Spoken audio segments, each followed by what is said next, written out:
A simple nurse boards Billionaire's jet by mistake. Now she's on a romantic trip to Spain with him. The jet's leather seats cost more than Maya Rodriguez made in 6 months, but she was too exhausted to notice, until the billionaire emerged from the back cabin and asked, "Who the hell are you?" Welcome to our channel, beautiful souls. Before we dive into this incredible story of unexpected love, I want to welcome all our new viewers. Please take a moment to introduce yourself in the comments below. Tell us where you're watching from around the world. Whether you're joining us from New York or New Zealand, from California or Cairo, you're part of our family now. And to everyone here, I'm sending prayers your way for love, healing, and beautiful surprises in your life. Maya Rodriguez's sneakers squeaked against the hospital's sterile floors as she finally clocked out after another 16-hour shift. Her scrubs, once crisp and professional, now bore the evidence of her day: coffee stains from the rushed breakfast she'd eaten standing up, a small tear from catching it on a patient's wheelchair, and the invisible weight of 12 different people's pain that she'd absorbed like a sponge. Her reflection in the elevator's steel doors showed a woman who'd forgotten how to see herself. Dark circles shadowed her warm brown eyes, and her black hair had escaped its ponytail hours ago. At 28, Maya looked like she was carrying the world's exhaustion on her shoulders, because she was. "You heading home, Maya?" asked Janet, the night shift supervisor, as Maya gathered her things from the break room locker. "Flight to catch," Maya mumbled, checking her phone. The commuter flight to her sister Rosa's wedding in Miami was delayed, again. She'd promised Rosa she'd be there, promised she'd be the maid of honor despite working doubles all week to afford the time off. Maya had been promising people things she wasn't sure she could deliver for years now. Promises to her patients that everything would be okay. Promises to her mother that she was happy. Promises to herself that this sacrificial existence was noble, meaningful, worth the loneliness that crept in during quiet moments. The taxi ride to the airport was a blur of city lights and mounting anxiety. Maya clutched her boarding pass, Gate 47, Flight 892 to Miami. Her phone buzzed with another text from Rosa: "Can't wait to see you, sis. It won't be the same without you here." Won't be the same. Maya's life felt like a series of moments where she was essential to everyone else's happiness, but forgotten in her own story. When had she last done something just for herself? When had someone last asked what she wanted, what she dreamed about? 3 time zones away, Blake Harrison stood in his penthouse overlooking Manhattan, staring at a crystal decanter that had belonged to his father. The amber liquid inside caught the city lights, creating patterns that reminded him of conversations they'd never had, apologies that would never come. Tomorrow would mark 5 years since his father's death, 5 years since Blake had inherited Harrison Enterprises and the crushing weight of living up to a legend. More importantly, it would mark 2 years since Vivian had left him, not for another man, but for his money. She'd admitted it with stunning casualness over champagne. "Blake, darling, I never loved you. I loved what you could give me." The trip to Spain was his ritual now. Every year on the anniversary, he'd disappear to his villa in Andalusia, where no one knew his name or his net worth. Where he could walk through olive groves and pretend for a week that he was just a man instead of a fortune with legs. Blake Harrison was 34 and had everything money could buy, which meant he had nothing at all. His relationships were transactions, his friendships were networking opportunities, and his love life was a series of women who saw dollar signs when they looked in his eyes. He moved through his apartment with practiced efficiency, packing the same things he always packed: simple clothes, a worn paperback book, and a photo of his younger sister Emma, who died when they were children. Emma would have loved Spain, would have laughed at his need to escape his own success. "Mr. Harrison?" His assistant Marcus called through the intercom. "The jet is ready when you are." The jet. Blake's father had bought it as a symbol of the Harrison legacy, but Blake saw it as a beautiful prison, luxury that isolated him from the world he desperately wanted to touch. As his car pulled up to the private terminal, Blake felt the familiar weight of expectation. Even his escapes were planned, managed, optimized for efficiency. When had spontaneity died in his life? When had he stopped believing that anything real could surprise him? Maya rushed through the commercial terminal, her worn duffel bag bouncing against her hip. Gate 47 was at the far end, and her flight was already boarding. She'd grabbed a stale sandwich from a vending machine and was eating it while walking, completely focused on not missing the one thing Rosa was counting on her for. The gate area was confusing. Construction had moved several flights, and temporary signs pointed in different directions. Maya followed what she thought was the right corridor, her boarding pass clutched in one hand, her sandwich in the other. She was thinking about Rosa's face when she'd called to say she'd made it work, thinking about how good it would feel to see her sister happy, thinking about anything except the fact that she was walking toward a sleek private jet instead of a commuter plane. The flight attendant at the entrance smiled professionally. "Welcome aboard." Maya handed over her boarding pass without really looking up, too tired to notice the woman's surprised expression, too focused on finding a seat so she could finally breathe. The interior of the aircraft felt different, quieter, more spacious, but Maya attributed it to her exhaustion. Everything felt surreal after working so many hours. She found an empty seat and sank into leather that felt like a cloud. For the first time in days, Maya closed her eyes and let herself relax. She didn't notice the crystal glasses in the galley, didn't see the mahogany details or the fact that there were only 12 seats total. She didn't register that this plane was worth more than her entire hospital. She just felt, for one perfect moment, like she could finally stop running. That's when she heard footsteps, and a voice that would change everything. "Excuse me, but who the hell are you?" Maya's eyes snapped open, and the world tilted sideways. The man standing in the aisle wasn't a flight attendant. He was tall, with dark hair that looked like he'd run his fingers through it, wearing a simple navy sweater that probably cost more than Maya's monthly rent. His green eyes held a mixture of confusion and something else, wariness, like he'd been hurt too many times to take anything at face value. Maya's voice came out as a croak. She looked around, really looked this time, and her stomach dropped to somewhere around her feet. Crystal stemware caught the cabin lights. Leather seats that belonged in a luxury car showroom. Windows that were larger than her apartments. Oh God. Oh no no no. Blake Harrison studied the woman who'd somehow infiltrated his carefully controlled world. She wasn't what he'd expected, not polished, not calculating. Her scrubs were wrinkled, her hair was falling out of its tie, and she looked like she hadn't slept in days. More importantly, she looked genuinely terrified, which was not the expression of someone trying to con their way onto a billionaire's private jet. "Ma'am, I need you to explain how you got on my plane," Blake said, his voice gentler than his initial question.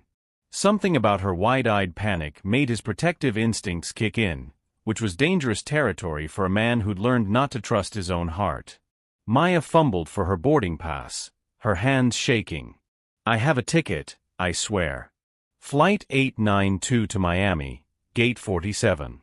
I'm supposed to be at my sister's wedding tomorrow, and if I miss it, she'll never forgive me," and she thrust the crumpled paper toward him. Blake took the boarding pass, noting how her fingers trembled. The paper was worn from being gripped too tightly, and he could see where her nervous sweat had smudged the ink. "This is for a commercial flight. You're on a private jet bound for Madrid." "Madrid?" Maya's voice cracked. "As in Spain, Madrid?" "Europe, Madrid. The very one." Blake found himself fighting a smile at her expression of pure horror. When was the last time someone had reacted to his wealth with anything other than calculated interest? Maya buried her face in her hands. "I can't be in Spain. I don't have a passport for Spain." "Well, I have a passport, but it's in my apartment, and my sister is getting married tomorrow, and I promised her I'd be there." "I promised." The last word came out broken, like she was used to disappointing people despite her best efforts. Blake watched her shoulders shake and felt something crack in his chest. This wasn't about his money or his influence. This was about a woman whose world was falling apart because she'd made an honest mistake while trying to keep a promise to someone she loved. "Hey," he said softly, moving closer. "It's going to be okay."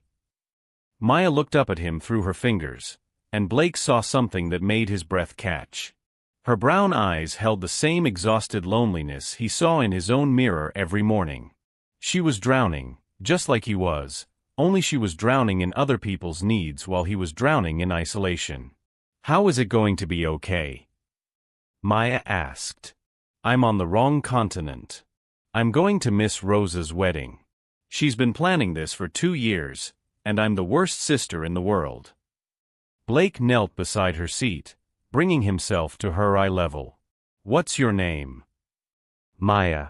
Maya Rodriguez." She wiped her eyes with the back of her hand, smearing mascara across her cheek. "And you're probably Blake Harrison, aren't you?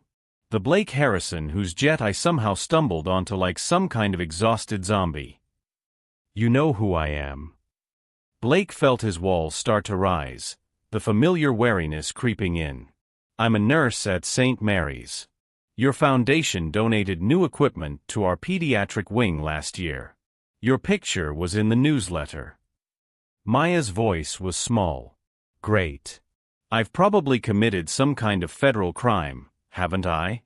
Unauthorized boarding of a Billionaire'S aircraft. That's probably terrorism or something." Blake found himself laughing, actually laughing, for the first time in months. "It's not terrorism. It's Tuesday." Maya blinked at him. "What?" "It's Tuesday, and you're exhausted, and you got on the wrong plane. It happens." Blake stood, running a hand through his hair. "Well, it doesn't usually happen on private jets, but stranger things have occurred." The plane's engines hummed to life, and Maya's eyes went wide again. "We're moving. Oh God, we're actually moving." "Flight plans already filed," Blake said, watching her carefully. "But I can have the pilot turn around, get you back to catch a connection to Miami." Maya checked her phone and her face fell. "The last flight to Miami left 20 minutes ago. There's nothing until tomorrow afternoon, and the wedding is at 4 tomorrow." She looked up at him with devastating honesty. "I'm going to miss the most important day of my sister's life because I'm an idiot who can't read airport signs when she's tired." Blake felt something shift inside him, like a locked door creaking open after years of being sealed shut. This woman, this stranger who'd stumbled into his life by accident, wasn't trying to take anything from him.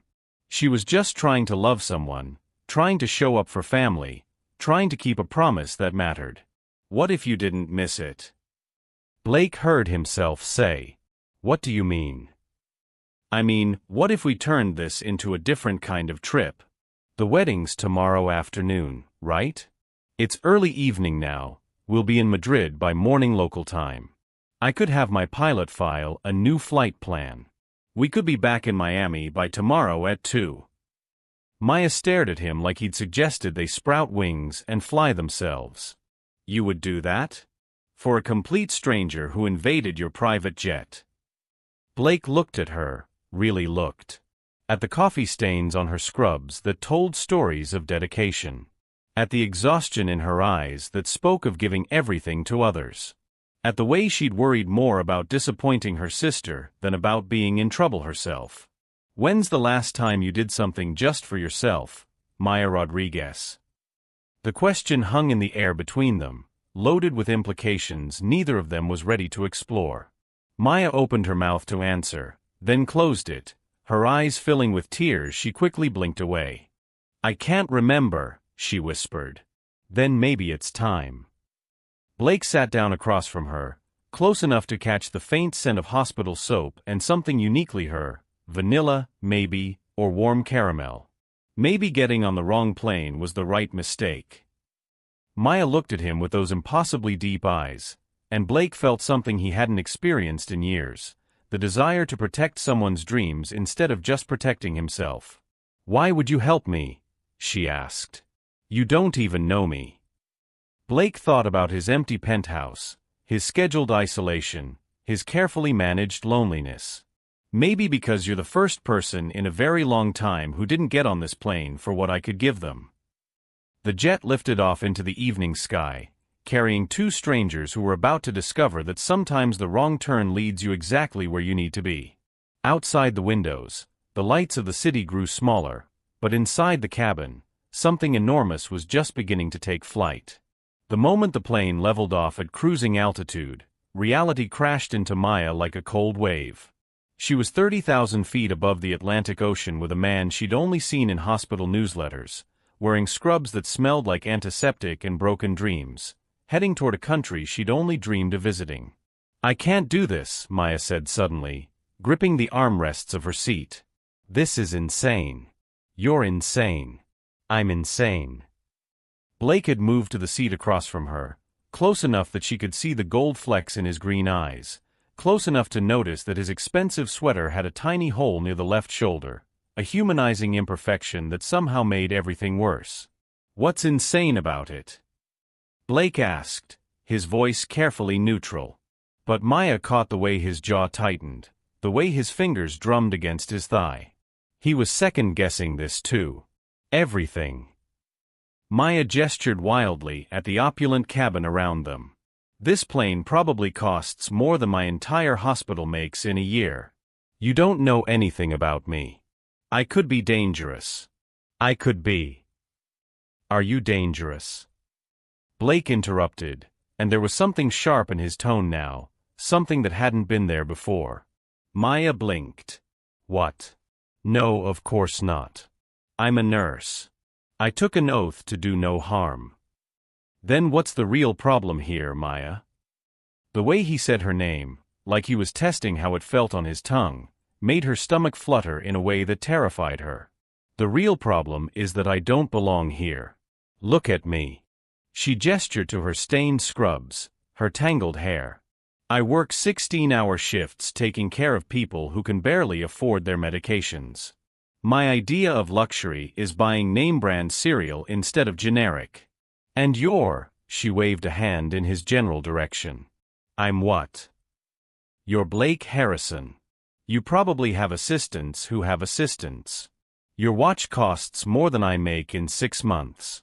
Your life is," Maya searched for the words, "controlled.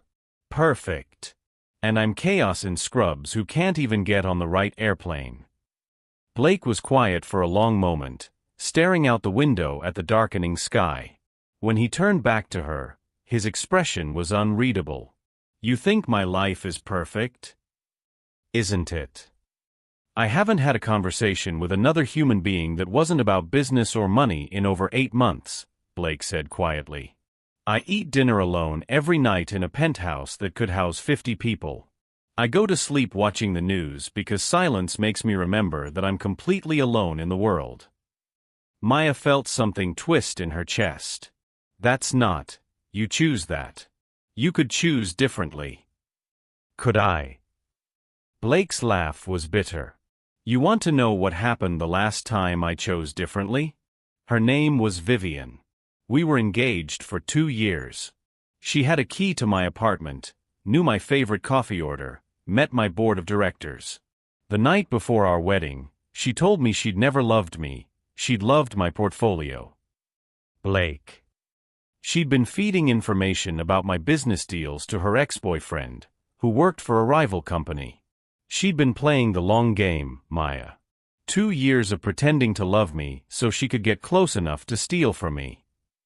Blake's voice was steady, but Maya could see the hurt flickering in his eyes. "So forgive me if I'm wondering what angle you're working." The accusation hung between them like a slap. Maya felt her own walls slam back into place, the familiar armor of someone who'd spent her life being underestimated and dismissed. "Angle." Maya's voice rose. "You think I have an angle? You think I somehow orchestrated getting on the wrong plane while half dead from exhaustion, so I could, what? Seduce you at 30,000 feet?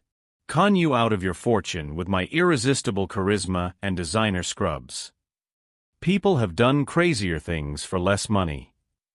Maya unbuckled her seatbelt and stood up, pacing the narrow aisle. "You know what your problem is, Blake Harrison? You think money is the only thing that matters. You think everyone wants something from you because you can't imagine that someone might just want to know you, the actual you, not your bank account. And what's your problem, Maya Rodriguez?" Blake stood too, his height forcing her to tilt her head back to meet his eyes. You're so used to being overlooked that you can't believe someone might actually see you. The words hit her like a physical blow. Maya stopped pacing, her breath catching. That's not. I don't. When's the last time someone asked what you wanted? Not what you could do for them, not how you could help them, but what you actually wanted for yourself. Maya's eyes filled with tears she refused to let fall. That's not how life works for people like me. We don't get to want things. We get to work and hope and try to keep everyone else happy. People like you, Blake repeated. You mean people who aren't rich? I mean people who matter less. The words came out broken, and Maya immediately wished she could take them back. She'd revealed too much, shown too much of the wound she carried. Blake's expression softened instantly. Maya, you don't matter less. Don't I? Maya turned away from him, wrapping her arms around herself. You just accused me of being some kind of con artist because in your world, that's more believable than someone genuinely needing help. And you're probably right. I probably should have an angle. I probably should be trying to figure out how to get something out of this ridiculous situation. But you're not. But I'm not, Maya confirmed. Because I'm an idiot who still believes that sometimes people help each other just because it's right. Because I'm naive enough to think that maybe, just maybe, someone might help me without expecting anything in return. Blake moved closer, and Maya could feel the warmth radiating from his body. I'm sorry. I shouldn't have said that. Yes, you should have. Maya wiped her eyes with the back of her hand. Because now I know what you really think of me.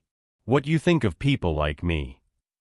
People like you, Blake said quietly, are the reason I started my foundation in the first place. People like you keep the world running, while people like me count money in towers. Maya turned to face him, seeing something vulnerable in his expression. Then why did you? Because I'm scared, Blake admitted. Because the last time I let someone into my life, she destroyed it. Because I'd rather be alone and safe than vulnerable and betrayed again. The honesty in his voice broke something open in Maya's chest.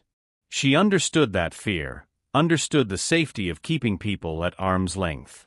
And I'm scared because I've spent so long being invisible that I don't know how to be seen. I don't know how to take up space in someone else's life. They stood there in the quiet hum of the jet engines, two broken people who'd stumbled into each other's lives by accident, both terrified of what that might mean. So what do we do now? Maya asked. Blake looked out the window at the stars scattered across the endless dark. I guess we figure out if we're brave enough to be scared together. What an emotional turning point. We're getting into that beautiful middle section where hearts are starting to show, beautiful viewers. Sometimes the most powerful connections happen when we're honest about our fears instead of hiding them. Drop a comment below and let me know, have you ever met someone who challenged everything you thought you knew about yourself? Your stories inspire us all. The pilot's voice crackled through the intercom just as Maya and Blake had settled into an uneasy truce, sharing a dinner of gourmet sandwiches that tasted like cardboard in the tension-filled air. Mr. Harrison, I'm afraid we have a situation. There's a severe storm system moving through Madrid. Air traffic control is diverting us to Seville. We'll need to stay grounded until morning. Blake rubbed his temples, and Maya saw him mentally recalculating flight times, connections, the carefully orchestrated plan to get her back to Miami in time. How long until morning? Weather Service says the storm should clear by 8 a.m. local time, sir. We could be airborne by 9. Back in Miami by 2 p.m. your time. Maya did the math in her head. Rose's wedding was at 4 p.m. It would be cutting it impossibly close, but it might still work. That's still enough time, she said quietly. If everything goes perfectly, Blake replied, but his tone suggested he didn't believe in perfect anymore. The landing in Seville was turbulent, rain lashing against the windows as they descended through dark clouds. Maya gripped her armrest, and without thinking, Blake reached over and covered her hand with his. The simple contact sent electricity up her arm, and she looked at him in surprise. "Sorry," he said, starting to pull away. "Don't." The word escaped before Maya could stop it. I'm not great with turbulence." Blake's hand stayed warm and steady, and Maya felt something she hadn't experienced in years, the comfort of not facing something scary alone. The private terminal in Seville was nearly empty at this hour, just a few staff members and the rain drumming against the windows. Blake spoke rapid Spanish to the ground crew while Maya stood to the side, feeling more out of place than ever in her wrinkled scrubs. "There's a problem," Blake said when he returned to her side. "The storm knocked out power to several hotels in the city. Most places are booked with stranded travelers." Maya felt her stomach drop. What kind of problem? The kind where we might need to sleep in the terminal. "Mr. Harrison?" A young man in a uniform approached them. "I spoke with my supervisor. There is one option. You have a villa outside the city, yes? The roads are clear in that direction, and we have a car service available." Blake hesitated, and Maya saw the conflict play across his face. His villa meant his personal space, his sanctuary. Bringing her there crossed a line from stranger helping stranger into something more intimate. "I can find somewhere else," Maya said quickly. "A hostel or—" "In that storm?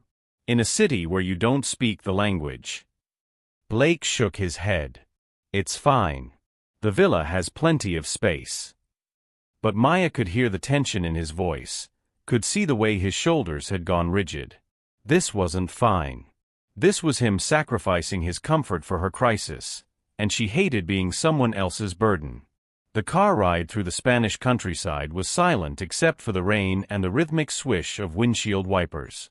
Maya pressed herself against the passenger side door, trying to take up as little space as possible, while Blake stared out his window at the dark landscape. "You don't have to do this," Maya said finally. "Do what?" "Rescue me. You've already done more than enough. More than anyone would do for a stranger." Blake turned to look at her, his face illuminated by the occasional streetlight. "Is that what you think this is? Me rescuing you? Isn't it?" "Maya, I haven't looked forward to anything in 2 years. I get up, I work, I go to sleep, and I count it as a successful day if I don't think too hard about how empty it all feels." His voice was quiet, almost lost in the sound of the rain. "You getting on that plane? It's the first time in forever that something unexpected happened that wasn't a crisis or a catastrophe." Maya felt her heart do something complicated in her chest. "So I'm what, entertainment?" Blake paused, searching for words. "You're someone who apologizes for taking up space while simultaneously being the most vibrant person in any room you enter. You're someone who works herself to exhaustion taking care of other people and thinks she doesn't deserve help in return. You're real, Maya. Do you have any idea how rare that is in my world?" The villa appeared through the rain like something from a fairy tale. Honey-colored stone walls, red tile roof, gardens that probably looked spectacular in daylight. Maya stepped out of the car and tilted her face up to the rain, letting it wash away some of the hospital smell and the weight of the day. "It's beautiful," she breathed. Blake watched her instead of looking at his property. "You're getting soaked." "I know." Maya spun in a slow circle, arms outstretched. "When's the last time you stood in the rain just because you could?" "I don't stand in the rain." "Why not?" Blake couldn't answer that. He couldn't explain that standing in the rain felt too much like letting go, too much like admitting that some things couldn't be controlled or managed or optimized. He couldn't tell her that watching her embrace the storm made him remember what it felt like to want things he couldn't buy. Inside, the villa was warm and inviting, with exposed wooden beams and furniture that looked lived in rather than decorator perfect. Maya expected staff, expected formality, but Blake moved through the space like he actually lived there, not like he was visiting his own property. "You can take the guest room upstairs," Blake said, his voice carefully neutral. "There are clothes in the closet, My assistant keeps basics stocked. Tomorrow we'll get you back to your sister's wedding. Maya nodded, suddenly exhausted again. The adrenaline of the day was wearing off, leaving her feeling raw and uncertain. Blake. Yeah. Thank you.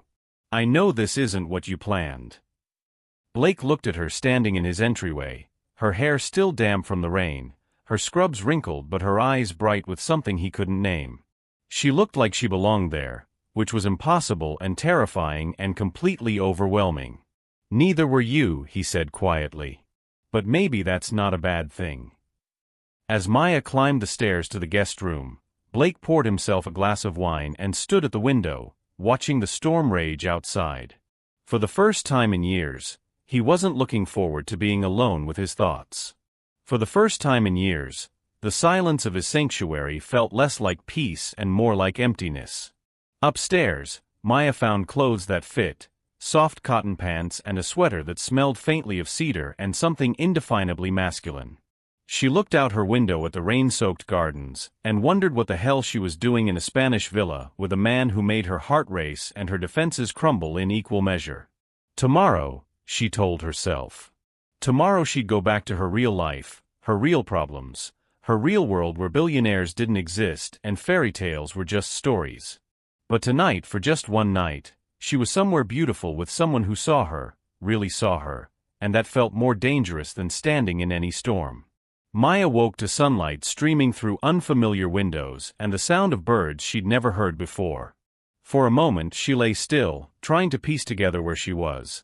The soft sheets that felt like silk, the view of olive groves stretching toward distant mountains, the complete absence of sirens and city noise. Spain. Blake's villa. The wedding. She bolted upright, grabbing her phone. 7:30 a.m. local time. Rosa's wedding was in 8.5 hours, and they still had to get back to Madrid, fly to Miami, and somehow make it to the church on time. Her stomach clenched with familiar anxiety. The smell of coffee drifted up from downstairs, along with something else, bacon, maybe, or the Spanish equivalent. Maya pulled on the borrowed clothes from the night before and made her way down to find Blake standing at the stove, barefoot in jeans and a t-shirt that had seen better days. He looked different in the morning light. Younger somehow. More human. The careful control he wore like armor had softened into something that made her chest tight with longing she couldn't name. "Morning," he said without turning around. "Coffee's fresh. How do you like your eggs?" "You cook?" Maya asked, sliding onto a bar stool at the kitchen island. Shocking, I know. A billionaire who can operate a stove. Blake's voice held a hint of humor. "I learned when I was 12.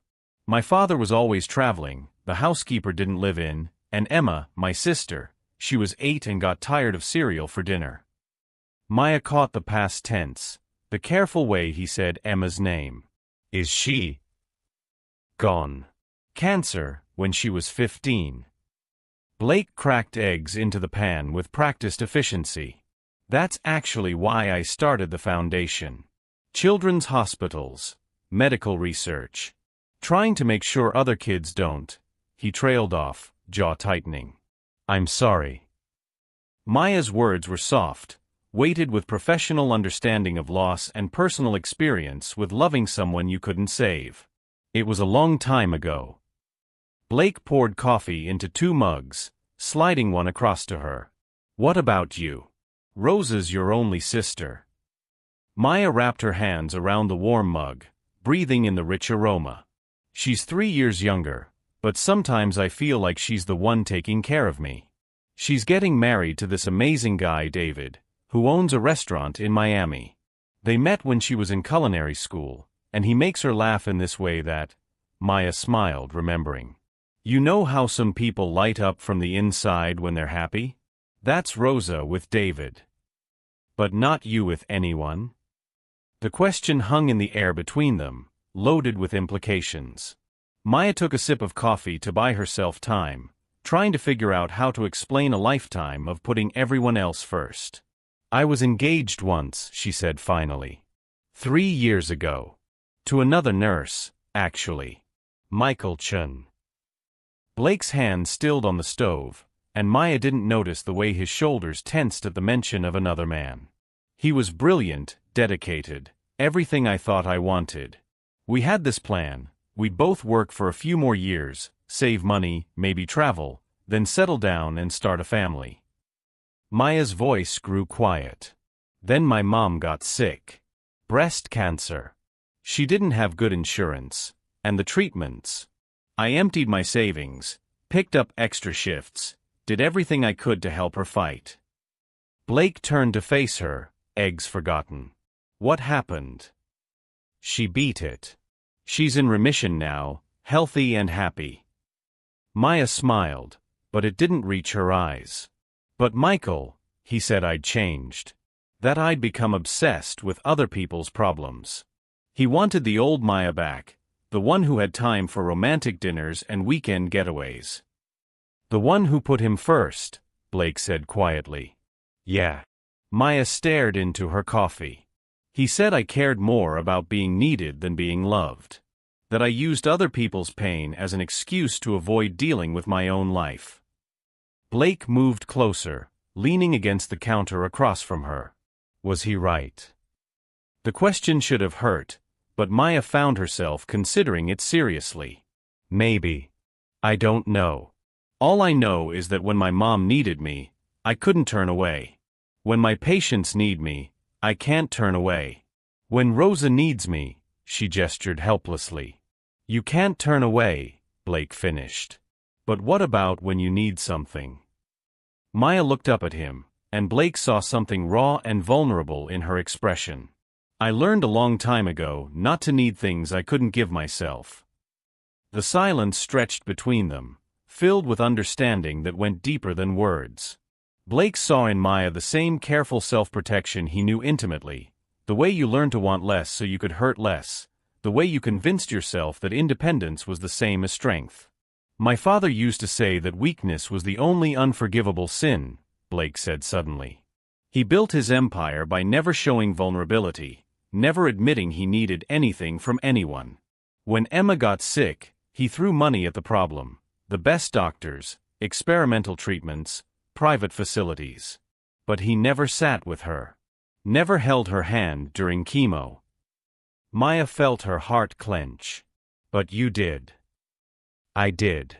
And when she died, he said it was because I'd made her soft. That if I'd let her be strong instead of coddling her, she might have fought harder. Blake's laugh was bitter. I was 19 years old, and I believed him. I thought caring too much had somehow killed her. Blake, Maya reached across the counter without thinking, covering his hand with hers. I spent the next 15 years proving I could be just as cold as he was. Just as untouchable. And then Vivian happened, and I thought maybe I'd been wrong. Maybe I could let someone in without destroying them or myself. But she wasn't the right person. No, Blake agreed, looking down at their joined hands. She wasn't. But maybe that's not entirely her fault. Maybe I chose someone who could only want my money because it was safer than choosing someone who might want my heart. Maya felt tears prick her eyes. We're quite a pair, aren't we? You afraid to be vulnerable, me afraid to take up space. Afraid to want things, Blake added softly. Afraid to believe we deserve them, Maya whispered. Blake lifted their joined hands, studying her fingers, shorter than his, with nails bitten down from stress, small scars from years of working with her hands. They were capable hands, healing hands, hands that had probably saved more lives than his fortune ever could. Maya. Yeah. Your ex-fiancé was an idiot. Maya laughed despite the tears threatening to fall. Your ex-fiancé was a criminal. We definitely know how to pick them. They sat in comfortable silence as the Spanish sun climbed higher, both lost in thoughts of roads not taken and walls carefully constructed. Outside, the storm had passed, leaving the world washed clean and bright with possibility. We should probably think about getting back to Madrid, Maya said eventually, though she made no move to let go of his hand. Probably, Blake agreed, making no move to pull away. But for just a few more minutes, They sat together in the kitchen that smelled like coffee and morning rain, two broken people who were beginning to wonder if maybe, just maybe, their pieces might fit together in a way that made them both whole. Isn't it beautiful how sometimes our deepest wounds become the bridges that connect us to exactly the right person? These two are beginning to see that their scars might be the very things that help them recognize love when it finally arrives. Drop a comment below. Have you ever found that your biggest challenge led you to your greatest blessing? We have 3 hours before we need to leave for Madrid, Blake said, checking his watch but making no move toward the door. The pilot confirmed we can still make Miami by 2 p.m. if we leave by noon. Maya nodded, but something in her expression had shifted. The urgency that had driven her since boarding the wrong plane seemed to have quieted, replaced by something Blake couldn't quite identify. 3 hours, she repeated. In a place like this. Blake followed her gaze out the kitchen window to the sun-drenched gardens, the olive groves that stretched toward ancient hills, the complete tranquility of a world that existed outside of schedules and obligations. Would you like to see it? The question surprised him as much as it seemed to surprise her. The grounds, I mean. Since we have time. Maya's face lit up with genuine pleasure. Really? I mean, if you don't mind. I don't mind. And Blake realized with startling clarity that he didn't. For the first time in years, he wanted to share something beautiful with someone else, wanted to see his sanctuary through her eyes. They walked through gardens that were even more spectacular than Maya had imagined. Terraced lawns dotted with orange trees, a fountain that caught the morning light and threw it back in dancing rainbows, pathways lined with lavender that released its fragrance with every step.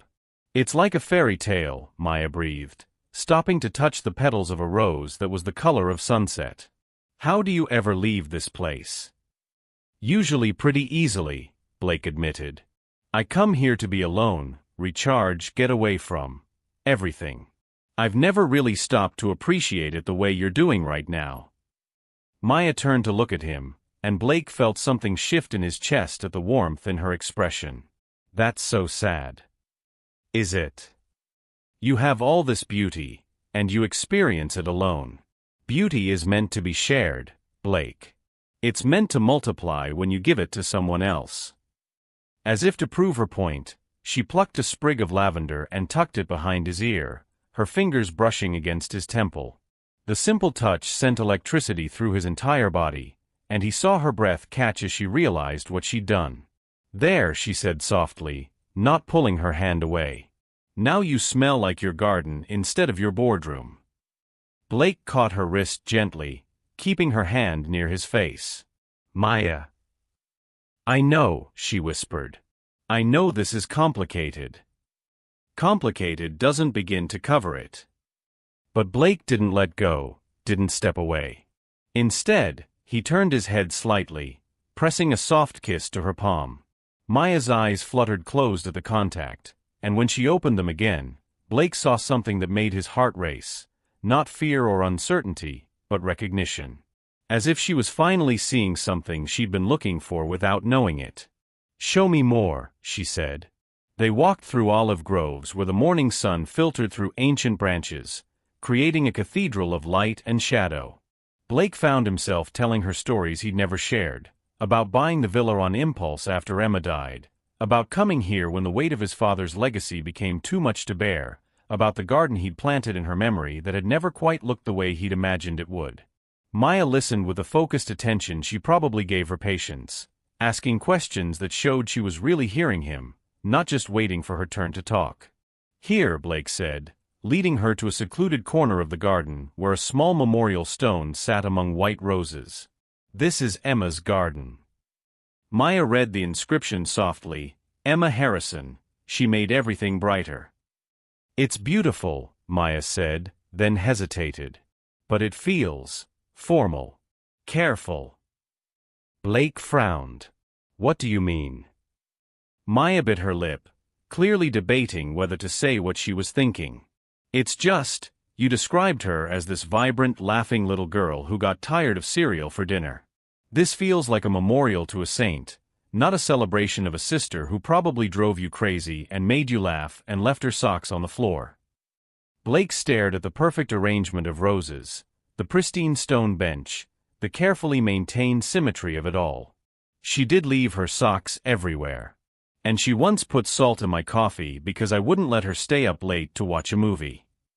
That sounds more like her. Maya smiled. What was her favorite flower? Sunflowers. She said they looked happy. Blake's voice grew soft with memory. She wanted to plant a whole field of them when she got better. Said we'd have picnics in the middle and pretend we were in a fairy tale. Then why roses? Blake was quiet for a long moment. Because roses are what you plant in memorial gardens. Because they're elegant and appropriate and safe, Maya finished gently. But Emma wasn't safe, was she? She was wild and messy and alive. Blake felt something crack open in his chest, something he'd kept carefully sealed since he was 19 years old and trying to honor his sister with the kind of dignity his father would approve of. I could help you replant it, Maya offered quietly. If you wanted. Sunflowers and whatever other messy, happy things she loved. Blake looked at this woman who'd stumbled into his life less than 24 hours ago, who somehow understood his grief better than people who'd known him for years. Why would you do that? Because you loved her. Because she deserved to be remembered as herself, not as someone else's idea of appropriate. Maya touched his arm gently. Because sometimes strangers can see us more clearly than the people who've known us forever. Blake pulled her closer without thinking, wrapping his arms around her in the garden where he'd grieved alone for so many years. Maya melted into the embrace, her head fitting perfectly against his shoulder, her warmth chasing away cold places in his heart he'd forgotten existed. I can't remember the last time someone hugged me, Blake murmured into her hair. I can't remember the last time someone hugged me like they meant it, Maya replied. They stood there among the two perfect roses and the memory of a little girl who'd loved sunflowers, holding each other like they were both afraid the other might disappear if they let go. Blake. Maya's voice was muffled against his chest. Yeah. I lied earlier. About why I became a nurse. Blake pulled back to look at her, concerned by the tremor in her voice. What do you mean? Maya took a shaky breath. I said it was because of my sister, because we couldn't afford proper treatment. That's true, but it's not the whole truth. Blake waited, sensing this was important. I became a nurse because I wanted to be someone people could count on. Because my dad left when I was 8, and my mom worked 3 jobs just to keep us fed, and I learned that if I could just be helpful enough, needed enough, maybe people would stay. Maya's eyes filled with tears. Michael was right, in a way. I do use other people's pain to avoid dealing with my own. Because it's easier to fix everyone else than to admit that I'm still that 8-year-old girl who thinks she wasn't worth staying for. Blake cupped her face gently, thumbs brushing away tears that had started to fall. Maya, look at me. She met his eyes, and Blake saw his own loneliness reflected there, his own fear of not being enough. Your father leaving had nothing to do with your worth, Blake said firmly. Nothing. Do you hear me? How can you be sure? Because I've spent 24 hours with you, and in that time, you've worried about your sister's wedding, your patients back home, your mother's health, whether I'm comfortable having you in my space, whether you're imposing, whether you deserve help, you've worried about everyone except yourself. You're not someone people leave, Maya. You're someone people are lucky to find. Maya's tears fell harder then, but they were different tears, not the bitter ones of old wounds, but the cleansing ones that come when someone finally sees you the way you've always hoped to be seen. You're someone people are lucky to find too, she whispered. Even if you don't believe it yet. Blake kissed her forehead softly, and in that moment, standing in his sister's memorial garden with a woman who'd appeared out of nowhere to turn his life upside down, he almost did believe it. We should probably head back, Maya said eventually, though she made no move to leave his arms. Probably, Blake agreed, making no move to let her go. But they stood there for several more minutes, holding each other in the Spanish sunshine, both of them beginning to understand that some wrong turns lead you exactly where you're supposed to be. The drive back to Madrid should have been peaceful. The storm had passed, leaving the Spanish countryside washed clean and brilliant under an afternoon sky. Maya sat beside Blake in comfortable silence, watching olive groves and ancient villages roll past the window, her heart still warm from their morning together. But Blake had grown increasingly quiet as they got closer to the city, his jaw tight with tension that Maya couldn't understand. He'd been checking his phone obsessively, frowning at messages that seemed to darken his mood with each mile. "Everything okay?" Maya asked as they pulled into the private terminal. "Fine," Blake said curtly, but his tone suggested otherwise. "The jet's ready. We'll be in Miami with time to spare." Maya nodded, but something felt different. The warmth that had grown between them at the villa seemed to be evaporating in the harsh fluorescent lights of the airport, replaced by the careful distance she'd felt when they first met. Blake spoke rapid Spanish to the ground crew while Maya stood to the side, suddenly feeling out of place again in her borrowed clothes and growing anxiety about the wedding. She pulled out her phone to check for messages from Rosa and found 17 missed calls from her sister. Her blood ran cold. "Rosa." Maya called back immediately, stepping away from Blake's conversation. "Maya. Oh my God, where are you? I've been trying to reach you all night." Rosa's voice was tight with panic. I'm fine. I'm in Spain, but I'm flying back right now. I'll be there by 2:30, I promise." "Spain? What the hell are you doing in Spain?" Maya glanced over at Blake, who was still talking to the airport staff but kept looking in her direction with an expression she couldn't read. "It's a long story. But Rosa, I will be there. I swear on Emma's memory, I will not miss your wedding." There was a pause. "Who's Emma?" Maya realized her mistake immediately. "I meant, it doesn't matter. The point is, I'll be there." "Maya, you sound different. Are you sure you're okay?" "I'm fine," Maya said again, but even as she said it, she wasn't sure it was true. Nothing about the last 24 hours was fine. Nothing about the way Blake was making her feel was safe or sensible or fine. When she hung up, Blake was waiting for her, his expression cold in a way that made her stomach drop. "We need to talk," he said. They boarded the jet in silence, and Maya felt the weight of unspoken tension settling over them like fog. Blake waited until they were airborne before he turned to face her, and when he did, Maya saw a stranger looking back at her. "I had my assistant do some research while we were at the villa," Blake said, his voice professionally neutral. Maya blinked. "Research?" "Background check. Standard procedure when someone gets this close to my personal life." Blake's smile was razor-sharp and completely without warmth. "You'd be amazed what people can find out about you online these days." Maya felt ice forming in her veins. "What kind of research?" Blake pulled out his phone, scrolling through what looked like a report. Maya Rodriguez, 28, works at St. Mary's Hospital in New York. Student loans totaling $127,000. Credit card debt of $23,000. Currently 3 months behind on rent due to helping with her mother's medical expenses. Each word hit Maya like a slap. "Blake, what are you doing?" "Just getting the facts straight," Blake continued, his voice getting colder. "Because according to this, you looked up my net worth yesterday. Multiple searches, actually. Forbes articles about my company, speculation about my personal assets, even a piece about my villa in Spain." Maya's mouth fell open. "I can explain." "Can you? Because it looks like you did your homework before that miraculous mix-up at the airport. Very convenient, how you ended up on my plane with just the right combination of vulnerability and financial desperation." The accusation hit Maya like a physical blow. She stared at Blake, searching for any trace of the man who'd held her in the garden, who'd shared his grief about Emma, who'd kissed her palm like she was something precious. "You think I planned this?" Maya's voice came out as a whisper.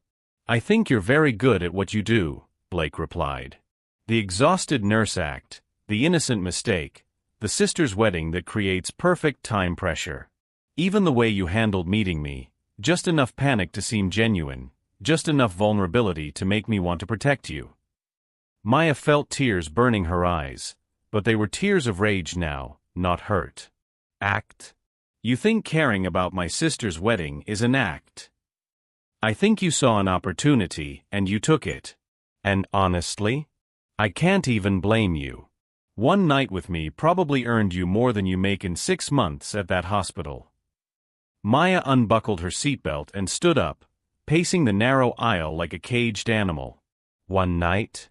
What exactly do you think happened last night, Blake? I think you're very good at making men feel special. Making them think they're saving you when really, you're working them. Working you. Maya's voice rose dangerously. For what? What exactly have I gotten from you besides a night in your guest room and a borrowed sweater? Blake's jaw tightened. Access. Information. A foot in the door to my world. Maya stared at him in disbelief. Your world? You mean your lonely, paranoid, empty world where everyone is out to get you and genuine human connection is impossible because you've convinced yourself that you're nothing but a bank account with legs. At least I'm realistic about what people want from me. What people want from you. Maya laughed bitterly. Blake, I didn't even know who you were when I got on this plane. I thought you were just some businessman with a nice smile who happened to be kind enough not to have me arrested. Right. That's why you Googled my net worth. I Googled you because I was curious. Maya shouted. Because I'd never met someone like you, and I wanted to understand who you were. Because for the first time in years, I met someone who made me feel like I might be worth knowing, and I was scared and confused and trying to figure out what the hell was happening to me. Blake's expression didn't change. Very convincing. Maya felt something break inside her chest. Something that had been fragile and hopeful and new. You know what your problem is, Blake Harrison? It's not that people want your money. It's that you can't imagine anyone wanting anything else about you, because deep down, you don't think there's anything else worth wanting. Maybe because there isn't. Maybe because you're a coward, Maya shot back. Maybe because it's easier to believe everyone's out to get you than to risk actually being vulnerable with someone. Maybe because you'd rather be right about people being terrible than wrong about being lovable. Blake stood up too, towering over her in the confined space. And maybe you're exactly what I thought you were, someone who uses other people's loneliness to get what you want. The words hung in the air between them like poison. Maya stared at him, seeing not the man who'd shared his grief and held her gently, but a stranger who'd systematically dismantled everything beautiful that had grown between them in less than 24 hours. You want to know what I want, Blake? Maya's voice was deadly quiet now. I want to get off this plane and never see you again. I want to forget I ever met someone who could make me feel seen and valued and special, only to turn around and treat me like a criminal for having feelings. Maya. No.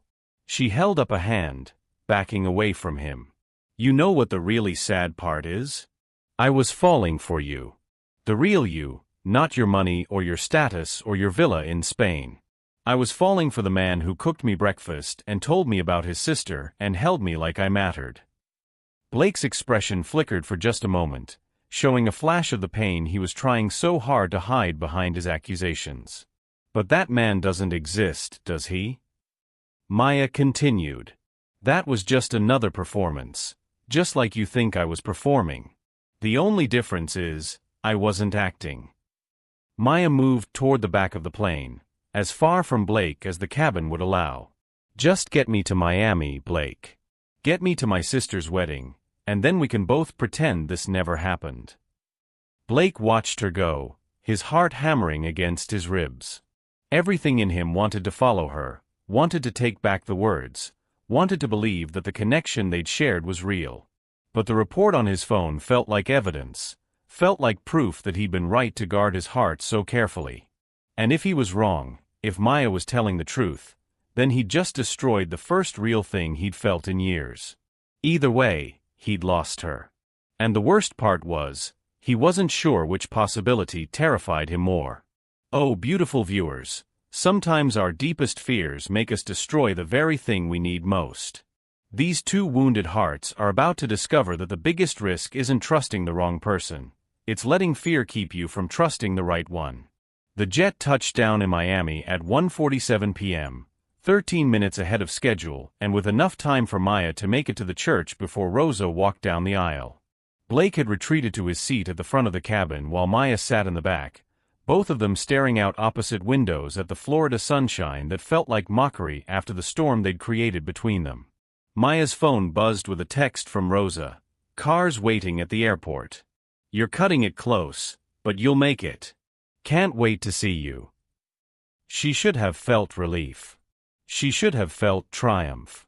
Against all odds, she was going to keep her promise to her sister. But all Maya felt was hollowed out, like someone had reached into her chest and scooped out everything that mattered. The plane came to a stop, and Blake stood first, his movements sharp and efficient. He didn't look at her as he gathered his things, didn't acknowledge her presence as the flight attendant opened the cabin door. "Maya." His voice stopped her as she reached for the exit. She turned, hope flickering traitorously in her chest despite everything. Maybe he'd realized his mistake. Maybe he'd remembered who they'd been in that garden, holding each other like they were each other's salvation. Blake held out an envelope. "Your flight was delayed because of me. This should cover any expenses you incurred, plus compensation for your time." Maya stared at the envelope like it was a snake. Compensation. For the inconvenience. The inconvenience, Maya repeated slowly. She could see the check through the thin paper, more money than she made in 3 months probably. More than enough to pay her rent, catch up on her student loans, maybe even take a real vacation for the first time in her adult life. It was everything she needed and nothing she wanted. "Keep it," Maya said quietly, and walked off the plane without looking back. Blake stood in the doorway, watching her disappear into the terminal, the envelope still in his hand. She'd refused his money. The one thing everyone wanted from him, she'd refused. "Sir." The pilot approached cautiously. "What's our next destination?" Blake looked at the envelope, then at the empty terminal where Maya had vanished. "I need to think." Maya found Rosa's car in the pickup area, a beat-up Honda with ribbons tied to the antenna and a driver holding a sign that read "Sister of the Bride." The 45-minute drive to the church should have been spent getting ready, fixing her hair, changing into the bridesmaid dress Rosa had picked out for her. Instead, Maya stared out the window at palm trees and strip malls, replaying every moment of the last day, trying to figure out where she'd gone wrong. When had she started believing that someone like Blake Harrison could see something valuable in someone like her? "You okay, honey?" the driver asked, catching her eye in the rearview mirror. "You look like someone stole your dog." "Something like that," Maya murmured. Her phone rang. Blake's name on the screen made her heart race, but she declined the call without hesitation. Then it rang again. And again. Finally, she answered. "What?" "Maya, please. Let me explain." "Explain what?" "That you had me investigated like a criminal? That you decided I was a gold digger based on internet searches I did because I was curious about you? Or maybe you want to explain how you made me feel like I mattered for 12 hours and then threw it all away because you're too scared to believe someone could want you for you." "All of it," Blake said quietly. "I want to explain all of it." "It's too late." "Is it?" "Maya, I'm at my sister's wedding, Blake. The wedding I almost missed because I spent a day falling for someone who doesn't exist." Maya hung up and turned off her phone. Meanwhile, Blake sat in his empty jet, staring at his own phone like it might ring if he willed it hard enough. Marcus, his assistant, had sent the background check as requested, but looking at it now, Blake could see how innocent Maya's searches had been. Basic biographical information, nothing more invasive than what any curious person might look up about someone they just met. He'd turned her natural curiosity into evidence of manipulation, because it was easier than admitting she might actually care about him. Blake's phone buzzed with a text from Marcus. "Sir, I'm getting calls from the Miami airport. They want to know about parking fees for extended stays. What should I tell them?" Blake stared at the message. He should fly back to New York, back to his empty penthouse and his carefully controlled life. He should forget about Maya Rodriguez and the way she'd made him remember what hope felt like. Instead, he found himself typing, "Tell them I'll be staying." At the church, Maya barely made it into her bridesmaid dress before the processional music started. Rosa looked radiant in vintage lace and her grandmother's pearls, glowing with a kind of happiness that made everyone around her smile just by proximity. "You made it," Rosa whispered as they lined up. "I was so worried." "I promised I would," Maya said, forcing a smile that felt like it might crack her face. But as she walked down the aisle ahead of her sister, Maya felt like she was sleepwalking through someone else's dream. The church was full of people celebrating love, celebrating the promise that two people could choose each other every day for the rest of their lives, and all Maya could think about was how stupid she'd been to believe in fairy tales. The ceremony was beautiful. David's face when he saw Rosa coming down the aisle, the way he wiped away tears during their vows, the gentle way he helped her with her ring when her hand shook with emotion, it was everything love should be. Real, imperfect, brave. Maya stood at the altar holding Rosa's bouquet, trying not to think about Blake's hands on hers in the Spanish sunshine, trying not to remember what it felt like to be seen and chosen and cherished, even if it had only been pretend. "If anyone has any reason why these two should not be wed, speak now or forever hold your peace," the priest said. The church was silent except for the sound of Maya's heart breaking a little more. Back at the airport, Blake had dismissed his crew and sat alone in the jet, turning the envelope over and over in his hands. Maya had refused his money. She'd walked away from compensation that could have changed her life, because taking it would have meant accepting his version of what had happened between them. She'd walked away because she had more pride and integrity than he'd given her credit for. She'd walked away because he'd offered her money when what she'd wanted was his heart. Blake pulled out his phone and scrolled through the photos his assistant had included in the background check. Maya at the hospital Christmas party, laughing with colleagues. Maya volunteering at a free clinic on her day off. Maya at Rosa's engagement party, beaming with genuine joy for her sister's happiness. These weren't the photos of someone calculating or manipulative. These were photos of someone who loved deeply, who gave freely, who lit up every room she entered. Blake had spent so many years being suspicious of everyone's motives that he'd forgotten some people still had pure ones. He'd been so afraid of being used that he'd used Maya's trust against her, had taken her vulnerability and twisted it into evidence of deception. He'd destroyed the first real thing he'd felt in years because he'd been too cowardly to believe it could be real. "Mr. Harrison?" The pilot stuck his head into the cabin. "Are you sure about staying? I could have us back in New York by midnight." Blake looked out the window at the Miami sunset, thinking about Maya in that church, surrounded by love and celebration, probably trying to forget he existed. "No," Blake said quietly. "There's something I need to do first." He pulled out his phone and started making calls, not to his assistant or his lawyers or his board of directors, but to florists and musicians and anyone who might be able to help him prove that some mistakes were worth fighting to fix. Some hearts were worth fighting for, even when you'd broken them yourself. Especially then. The wedding reception was in full swing at Rosa's favorite beachside restaurant, string lights twinkling overhead and salsa music drifting across the sand. Maya had managed to smile through the toasts, had danced with Rosa's new father-in-law, had even laughed at David's best man's terrible jokes. But underneath the forced celebration, she felt like she was drowning in slow motion. "You've been checking your phone every 5 minutes," Rosa said, appearing at Maya's elbow with 2 glasses of champagne. "Want to tell me what happened in Spain?"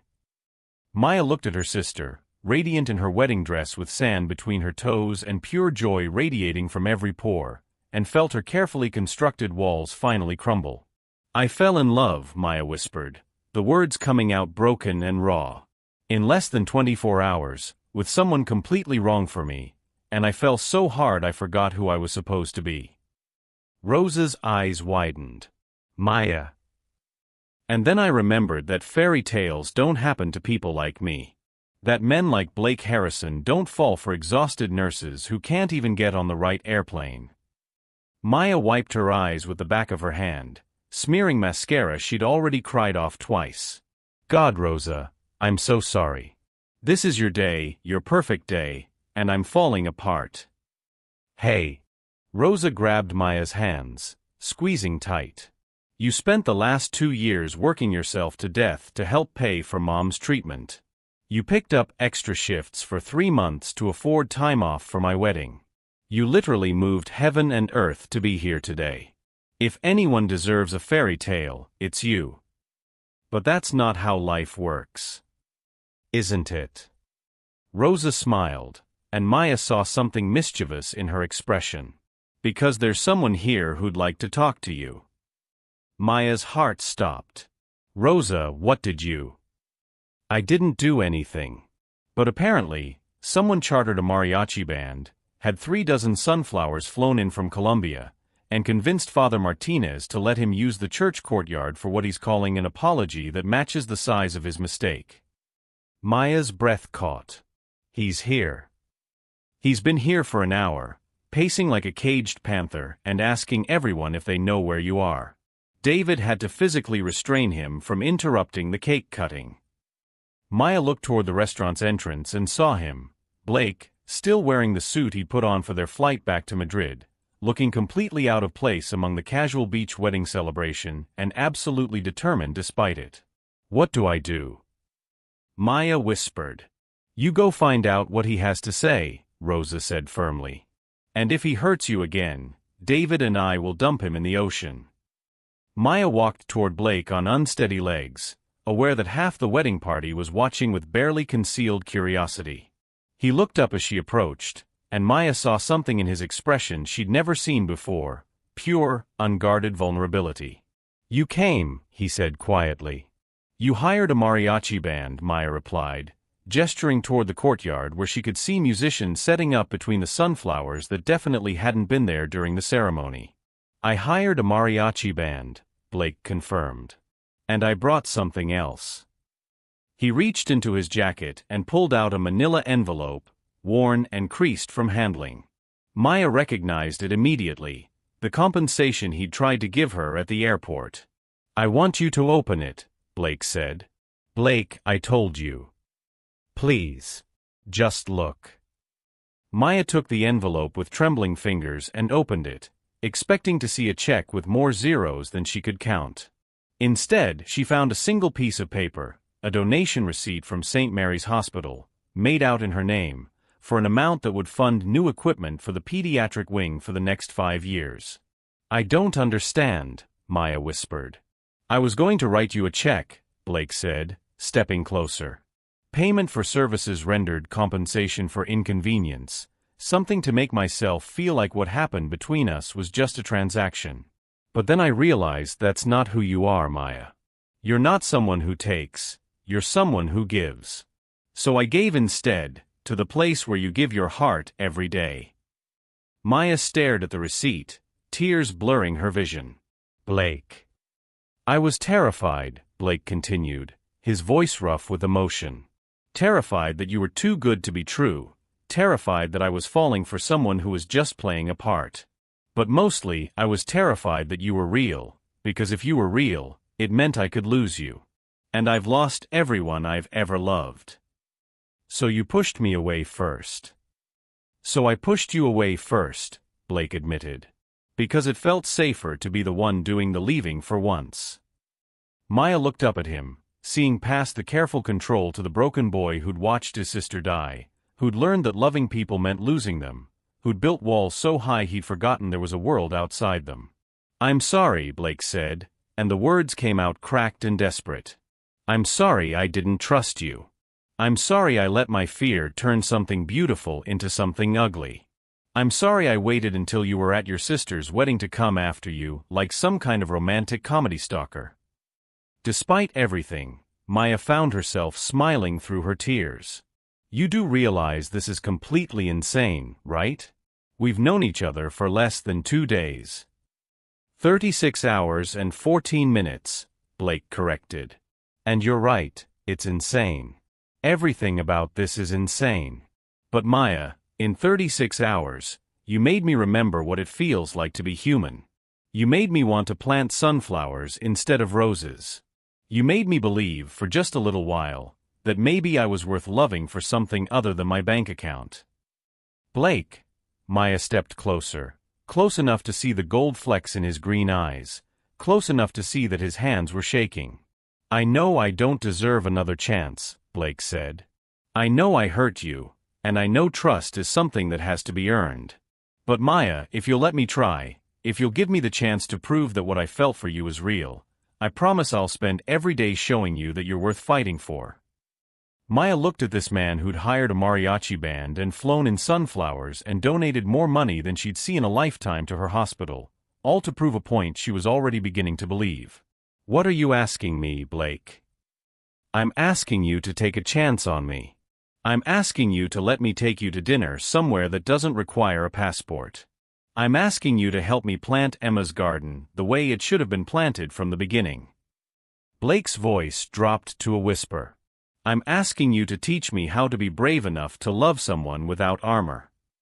Maya felt her last defenses crumble as she looked at him, really looked at him. This wasn't the controlled billionaire from the plane or the cold stranger who'd accused her of manipulation. This was Blake, vulnerable and terrified, and offering her his heart despite every instinct that told him to protect it. I have conditions, Maya said finally. Hope flickered in Blake's expression. Name them. No more background checks without asking. No more assuming the worst about my motives. And if you ever offer me money as compensation for feelings again, I will personally donate your entire fortune to a charity for abandoned puppies. Blake's smile was radiant. Deal. And one more thing. Maya stepped close enough that she had to tilt her head back to meet his eyes. Next time you fall in love with someone, don't wait until they're at a wedding to tell them. Next time. Blake's hands came up to frame her face, gentle and sure. Maya Rodriguez, there will never be a next time. You're it for me. Wrong plane, right person, completely insane timing, you're it. Maya felt her heart do something complicated and wonderful in her chest. That's a pretty big statement from someone who's known me for 36 hours and 14 minutes. 15 minutes now, Blake corrected, and then he kissed her. The kiss was soft and desperate, and full of promises neither of them was quite ready to say out loud. It tasted like champagne and hope and the kind of love that sneaks up on you when you're not looking, the kind that changes everything in the space of a heartbeat.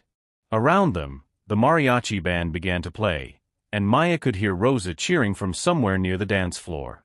The whole thing was ridiculous and over the top and completely perfect. When they finally broke apart, Blake rested his forehead against hers, both of them breathing hard. So what happens now? Maya asked. Now we take it one day at a time.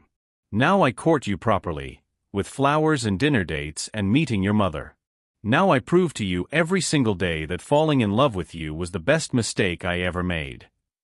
Maya laughed, surprising herself with how light she felt, how possible everything suddenly seemed. And I suppose you'll want to fly me places in your private jet. Only if you promise to check the tail number first. Deal, Maya said, and kissed him again.